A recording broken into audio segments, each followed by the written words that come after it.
আসসালামু আলাইকুম ওরহমতুল্লাহি ওয়াবারাকাতুহু। এখন শুনবেন হাদিস 2965, সহিহুল বুখারী। উমার ইবনু উবাইদুল্লাহর আজাদকৃত গোলাম ও তার পুত্র সালিম ইবনু নাজুর রহমতুল্লাহ আলাইহি হতে বর্ণিত, তিনি বলেন, আবদুল্লাহ ইবনু আবু আওফা রাদিয়াল্লাহু তাআলা আনহু তার মনিবের নিকট পত্র লিখেন, যা আমি পাঠ করলাম। তাতে ছিল যে, শত্রুদের সঙ্গে কোনো এক মুখোমুখি যুদ্ধে আল্লাহ রসুল সাল্লাল্লাহু আলাইহি ওয়াসাল্লাম সূর্য ঢলে যাওয়া পর্যন্ত অপেক্ষা করলেন। আপনারা শুনেছেন হাদিস 2965।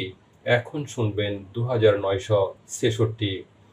অতঃপর তিনি তার সাহাবীদের সামনে দাঁড়িয়ে ঘোষণা দিলেন, হে লোক সকল, শত্রুর সঙ্গে মোকাবেলায় অবতীর্ণ হওয়ার কামনা করবে না এবং আল্লাহ তাআলার নিকট নিরাপত্তার দোয়া করবে। অতঃপর যখন তোমরা শত্রুর সম্মুখীন হবে, তখন তোমরা ধৈর্য ধারণ করবে।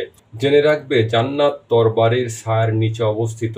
অতঃপর আল্লাহ রসুল সাল্লাল্লাহু আলাইহি ওয়াসাল্লাম দোয়া করলেন, হে আল্লাহ, কুরআন নাজিলকারী, মেঘমালা পরিচালনাকারী, সেনাদল পরাভূতকারী, আপনি কাফির সম্প্রদায়কে পরাজিত করুন এবং আমাদেরকে তাদের উপর বিজয় দান করুন। আপনারা শুনেছেন হাদিস 2966, সহিহুল বুখারী।